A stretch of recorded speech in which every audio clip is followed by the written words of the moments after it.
A big hello and a warm welcome to all of you amazing and beautiful people out there. Welcome to my channel.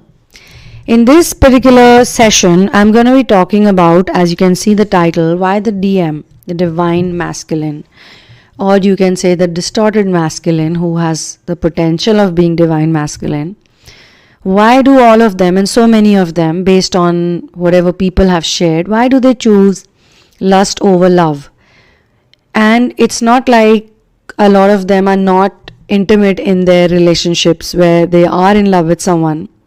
Why still they continuously choose lust every time they're trying to escape, or even some of them shockingly choose lust, or sometimes the divine feminines feel, the feminine, I would say, the females, they feel that, when they were in a relationship with their so-called supposed twin flame, or anyone who has put them through this type of an experience where they need healing, they are healing right now, they feel that they were also giving them everything intimately.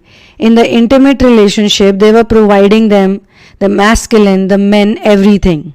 Okay, but still they chose lust over love. And again, it is not gender specific, so I will obviously address all those men also who feel the same way, that their partners, girlfriends, wives, whosoever, why did they choose lust over them? Were they not adequate enough? Were they not enough? Or were they not doing everything that they could in their power? Why still they were not the one who got chosen? And it hurts even more because they could see easily that the person they chose is providing them some kind of benefit, some kind of easy life. Materialistically, they are providing them something, and they could see, or they can see, that maybe in their sexual experience also, intimate experience also, they chose that person because maybe they compared them, their lovers, and they felt that the other person is better, looks wise or body wise or appearance wise.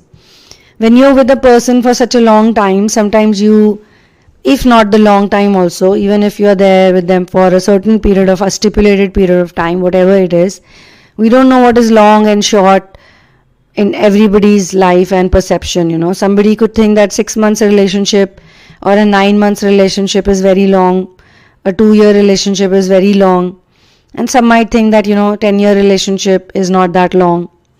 So no comparisons, and the vice versa as well. So the pain becomes double when you feel that you were not chosen, and the one who got chosen was bringing in a package of lust. You could probably, knowing the person you were with, your person, you could see that maybe they always fancied a certain type of body part, a certain type of looks, certain type of height or weight, hair color, skin color, some amount of quirks, some amount of show off. Materialistic things are obviously on higher, level. If you have to put them level wise, you'll see that love and spirituality and reality and practicality, sometimes people feel that maybe they are far more practical, like they're too practical. It's like they don't have any emotions at all in them, like no emotions, only practicality. The answer to this question is being shared in the channeling. First of all, this planet itself is full of lust. You see lust everywhere. It's in the television, it's in the films, it's in the books, it's in the social media, it's in everything. It's in the way we live our lives, our lifestyles. They are based on the model of lust. Because we are all not content, we all want more. And while people disconnect with themselves, when they disconnect with themselves, like a mother, or even a father for that matter, like they have a family, okay, the mother, father, 2, 3 children, and they want to send the child to a fancy school. A fancy school, an expensive school, a high-end school. And the school charges a lot of fees every month. Okay? Every month the school is charging a certain amount of fees. And the parents have to pay it. Now, it's very important to understand, first of all, what is the education offering to the children. If the education is equal to the investment that is being put month on month, year on year, for another 12 years, 14 years, 16 years, if it is worth, is it creating them into good human beings? Is it giving them some kind of freedom? No. Actually, it is like a school or any school, colleges. We always go by the schools and colleges like they're a brand. So if I go to that school or that college, that's the brand. That's the brand value basically. Okay. I'll come to lust part now. Lust is very much connected to all of these things, and I'll tell you how. So they work very hard and they love their children. We all think that, our parents didn't do this for us or that for us. And instead of blaming the parents, it's always better to understand what type of societal flaws do they have. Why did they turn so narcissistic? Why did they lack empathy? Why would they not hug me or kiss me or sit with me or spend time with me or listen to my stories? Why were they always so angry and agitated and upset, and they were going through some hypertension or blood pressure or diabetes or this or that? But why? If they're working so hard for me, why do we even say that these are narcissistic parents? Because they are very much concerned about the image. Not only their own image, please understand, also for the child.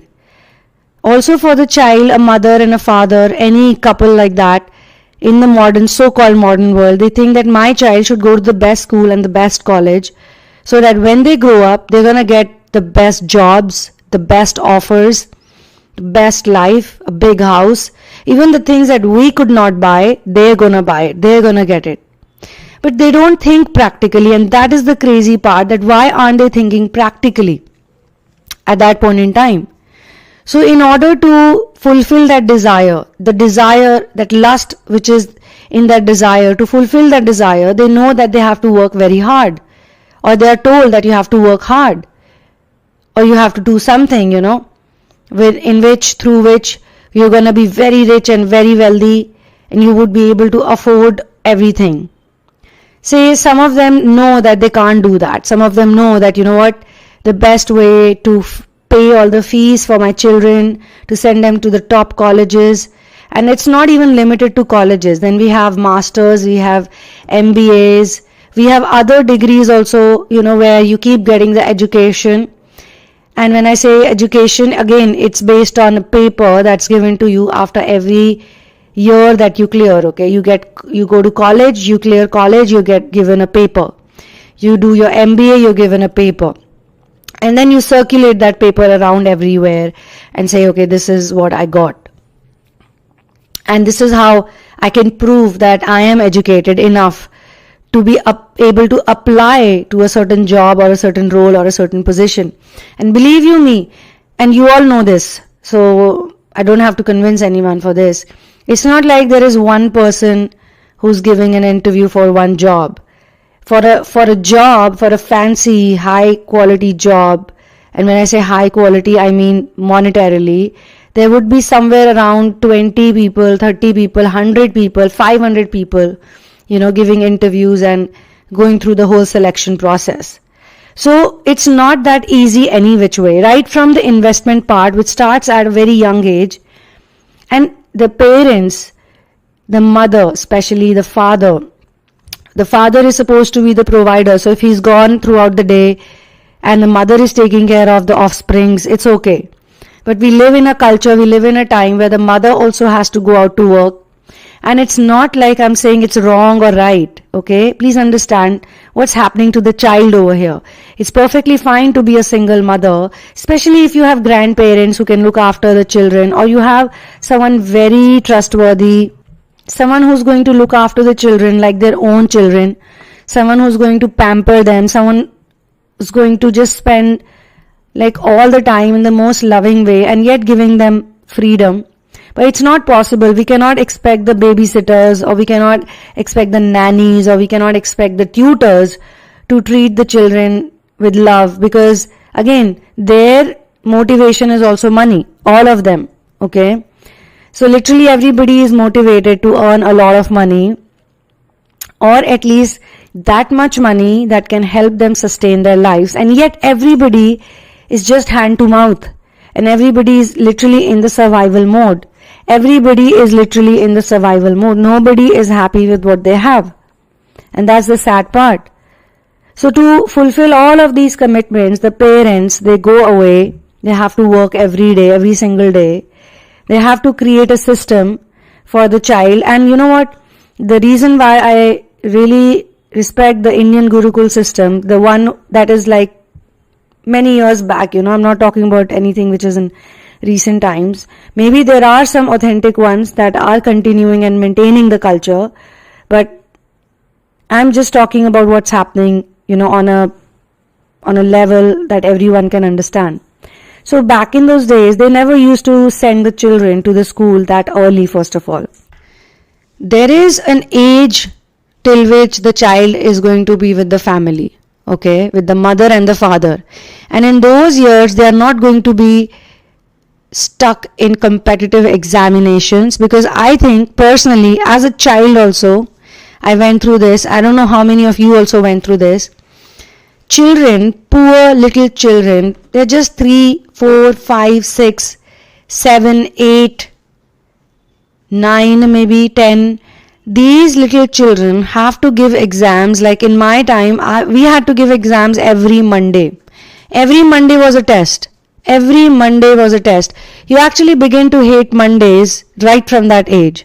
Because every Monday morning, first thing after the prayers, you go to your classroom and you give a fucking exam. It used to really torture me sometimes, like why do I even have to do this? Like why do I have to go through this? I used to question it every Monday I used to question it. And this Monday terror doesn't end over here. It goes on and on and on, when you realize that Saturday, Sunday is a weekend for you, and then Monday will come, and then again you have to get back to the work mode, the same 9 to 5 and the same rigmaroles and the same tests and tribulations. You have to just keep proving yourself. So the child has to learn to prove itself to other people at that young age.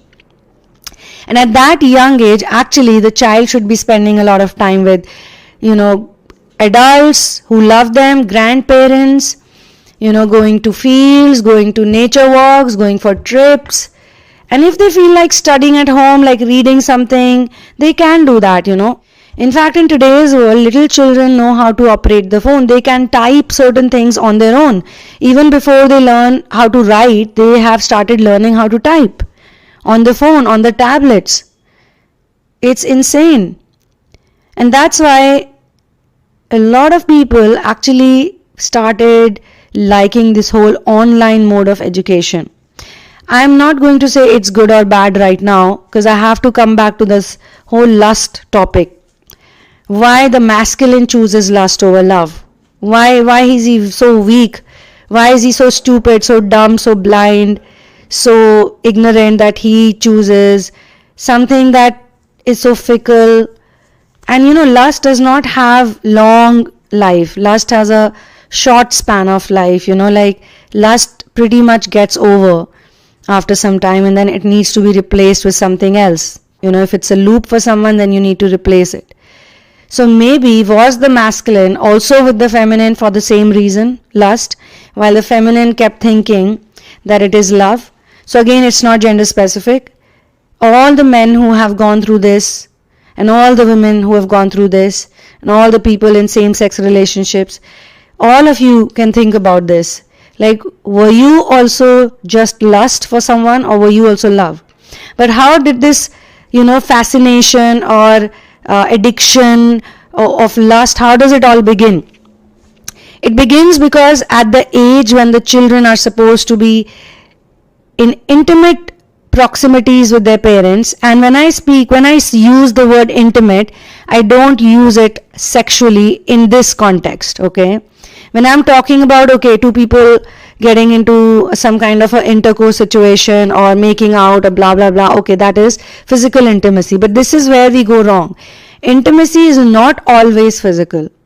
So intimacy is always also like, talking to your parents, talking to your grandparents, taking care of animals, taking care of pets, being close to the ground, doing something. Like if you play with mud, like when we were children, I think the kids who were born in the 80s, 90s, and even 2000, I would say, these 3 decades till that time, we still used to go out to play in the sun, we used to play in the parks, we used to play in the mud, we used to do all sorts of things. But when I look at the kids today, it's very dangerous because they don't go out. Like you don't see that many children outside. I do see children cycling in the morning, but I've realized that they're cycling because they have to go to school, and it's easier and faster to take the cycle to go to school. But when we used to do cycling, we used to do it purely because we used to love it, we used to enjoy it.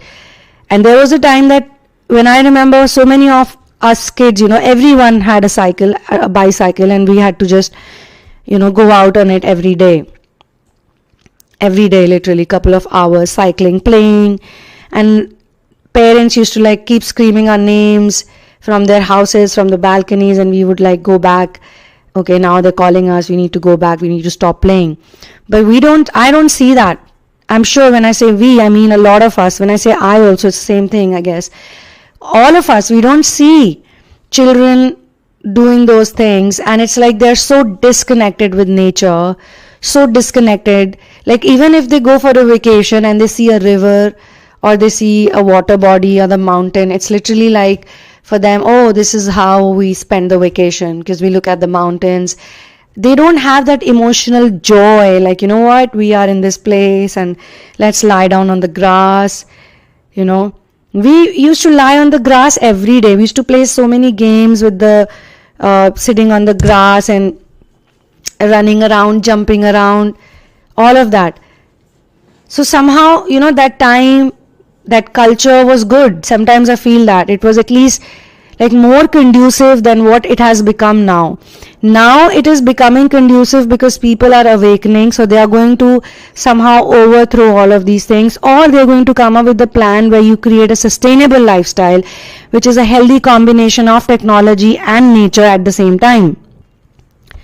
So the children, human beings, we are all designed in such a way that when we are young, when we are little young children, babies, till adolescence, we need to be with our mothers and fathers. We need to hold them, we need to hug them, because that's the purest form of love. Even if it is intimate love, it is purest form of love. The hugs and the kisses and the cuddling and the sleeping next to them, or jumping around with them, holding hands with them. These are with the parents, if you get that from the parents, but a lot of us don't get it. And then again, I can say the 80s, 90s and the 2000s, these are also like the time, even before that, I would not exclude people who are born in 60s and 70s. I mean, all this, like the last, you can say from 1950 to 2000, this is the time, I think, there was maximum confusion, which is leading to the awakening process. So parents were confused, like, should we give our child this type of education? Should we send them to this school or this college? Like nobody would actually go and investigate that what is literally being given to my child in this school or college. First of all, the child is snatched away from the parents at a literally small, tender age of 3. At a tender age of 3, you have to wake up in the morning, and it's not to go to the park, it's not to go for a walk, it's not to go and lie down on the ground and do some exercise or play with your friends. You're literally getting ready. Not even at 7, like 6 o'clock in the morning, you have to wake up, get ready, get dressed, and go to school. And there you start getting trained to become disciplined and follow certain type of protocols. Like you have to get up when your teacher enters, you have to sit down, you have to, sit in a certain manner. These are little children, okay? These are children. And putting them in a very robotic lifestyle, it takes away that intimacy from them. And the people who don't get that type of intimacy, they start becoming more and more lustful in their lives. Okay? So whether you're a man or whether you're a woman, and if especially you're a sensitive child, for sensitive children, even acknowledgement is very important. Like they just want to talk about things because they are very independent. Sensitive children or empaths, they need more acknowledgement because spiritually they are so aware and spiritually they are so strong that many a times they themselves don't like to be physically intimate with many people as children. But all they need is acknowledgement and acceptance, but they don't get that also.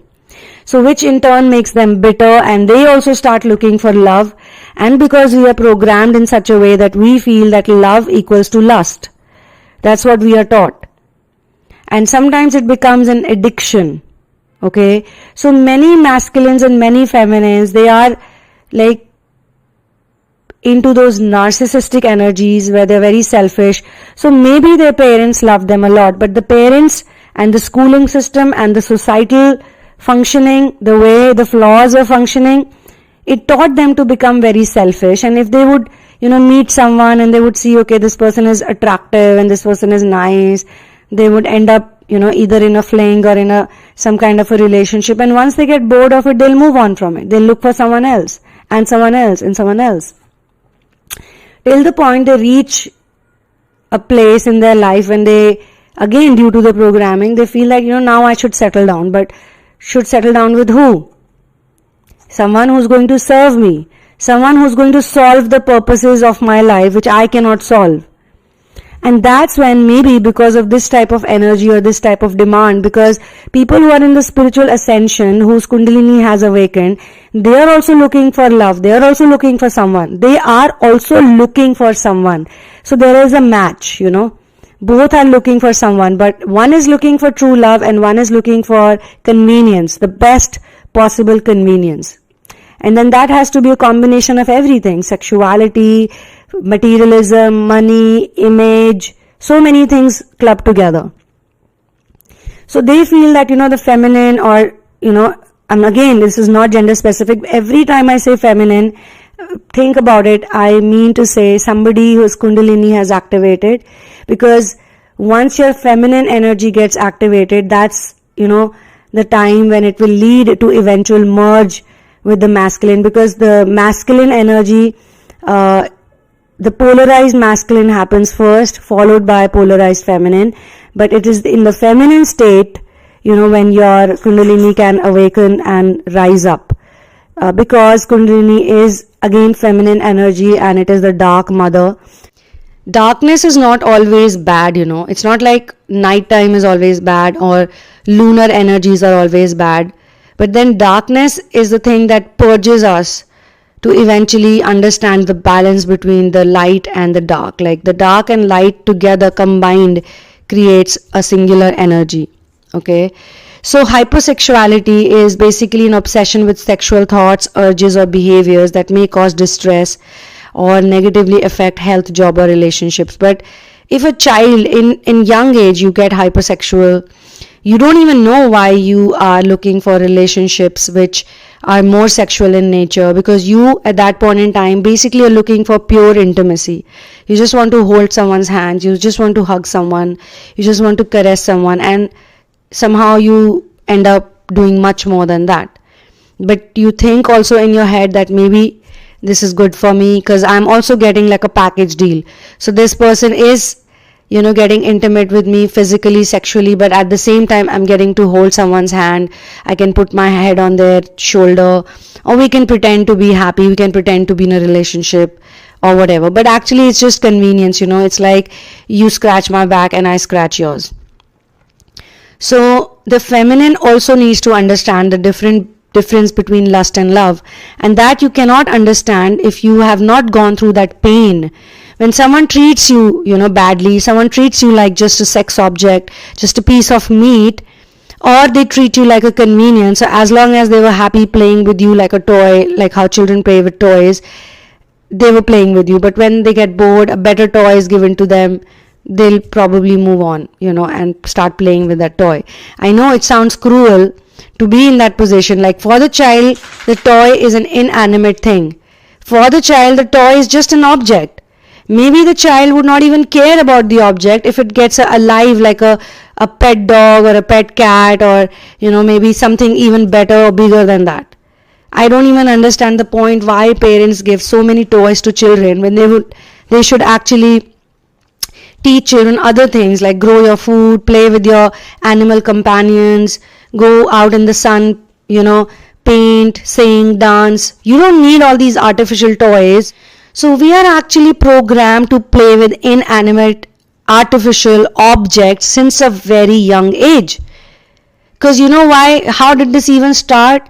It's like the mother is very busy, she has to cook food, and the baby is crying, so she wants to hand on, like the little child, with something that makes a funny noise or a funny sound. That's how the first toy probably came in place, because she was so busy, she could not attend to the crying baby. She thought that, let me keep my baby busy, let me give him something to play with, and that's about it.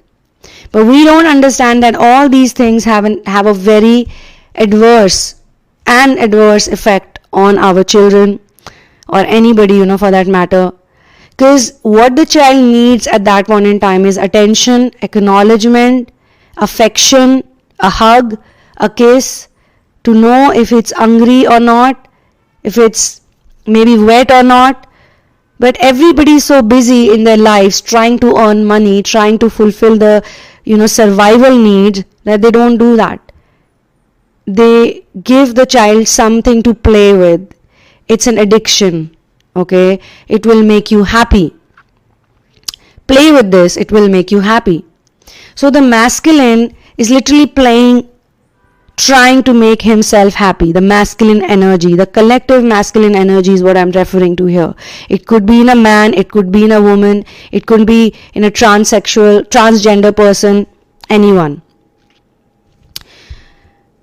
This type of need for intimacy, sexual intimacy, always comes from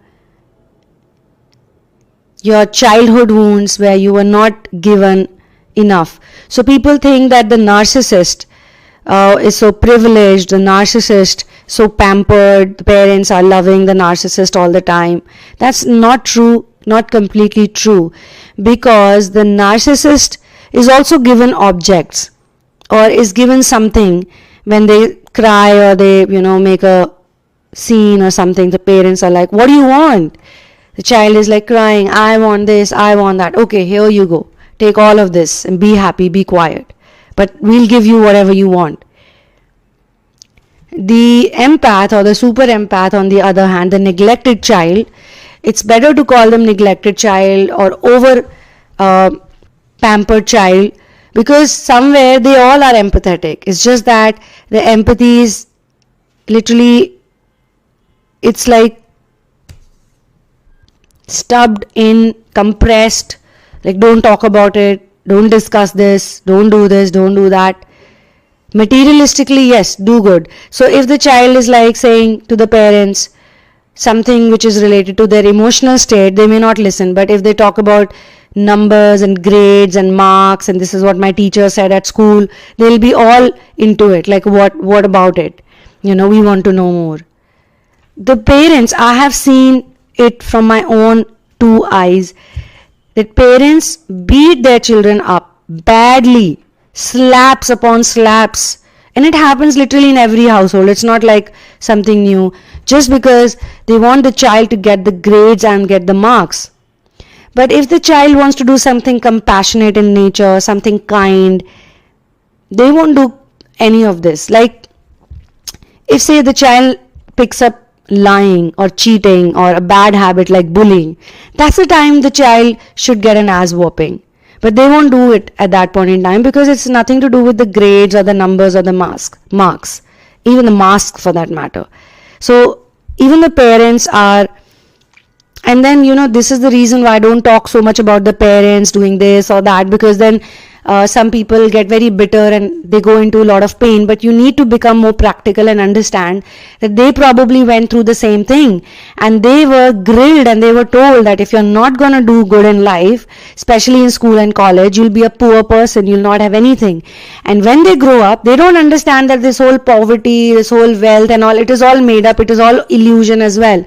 If you don't send your children to fancy schools and colleges, you will automatically have enough money to do a lot of things. You'll be more content, you'll be coming back home happy, you'll be like chilling with the kids more. But because you cannot fulfill so many needs, you're also angry and upset and in tension, and the boss says something to you and you go all crazy on your children and your wife, or vice versa. So many things. The mothers also feel like, what, I need to buy this and I need to buy that, and my husband's salary cannot fulfill those needs. Because like even he's trying. Some of the women actually do understand that he's trying. I don't want him to become a smuggler or a crazy guy. He's okay. He goes to the office and every month he brings like this much money. So now I also need to, somehow bring more money so that both of us can give a better life to our children. And what do we mean by the better life? Better life means less intimacy, less actual intimacy. The child automatically becomes open for molesters, for pedophiles, for leeches, because now the child is not that protected. Even the children, they don't feel that protected, Sometimes they get like abused by people, but they can't tell their parents because the abusers are in a very authoritative state. The abuser is sitting on some chair, maybe a teacher, maybe a tutor. And I'm not talking about only sexual abuse, I'm talking about all types of abuse. There is bullying, there's beating the children up, there's manipulation, there's a ton of things that the children have to go through.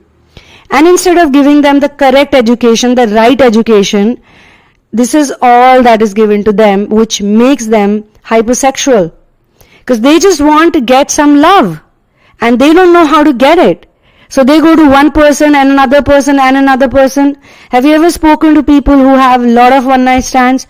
You should look at them. They look very happy in the daytime, but as soon as it's evening time, as soon as it's night time, they have to go to the bar to pick up someone, because you know what? They have to sleep and they can't go off to sleep without getting some intimacy. They are still children who are looking for some love and intimacy, but this is how they derive it. So a lot of masculines, a lot of people in masculine energies do the same thing.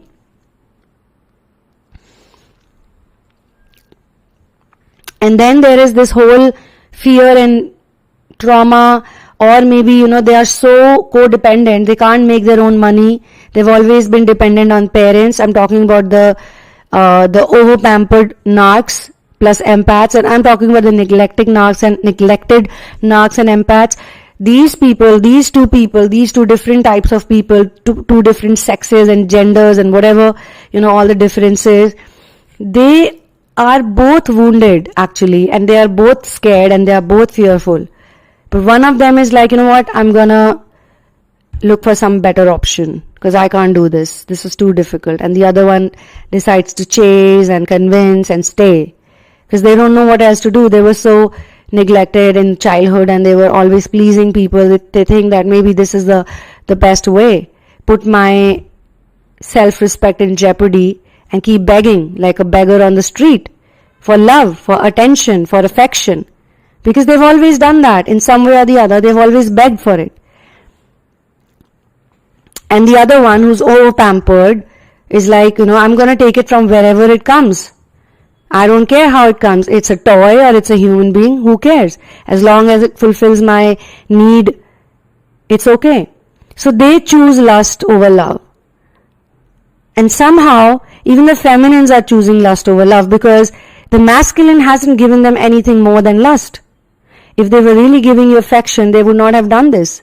So somehow, both are mirroring those pains, the wounds, but the mistakes too. For your personal situation, you can write to me at thesunamoon@gmail.com. You can book a therapy with me and get into intensive work, and you can get a personal session as well. If you face any problem trying to book a session, please go through the description box and write to me, and I'll tell you how to go about it. Keep doing inner work. Inner work and ascension is a lifestyle for a lot of us. We may not understand many things, but at least we should go for things that make us peaceful, more content, and we get a purpose, like a meaning. I mean, any which way, it's all gonna end. We're all gonna die. But you don't want to come back to the same rat race, the same rut. At least ask some questions. It's okay, you don't get the answers immediately, but try to look for some practical answers without, falling into wrong people and wrong places. So thank you so much for being here with me. One love and peace out, and I'll see you soon in another one.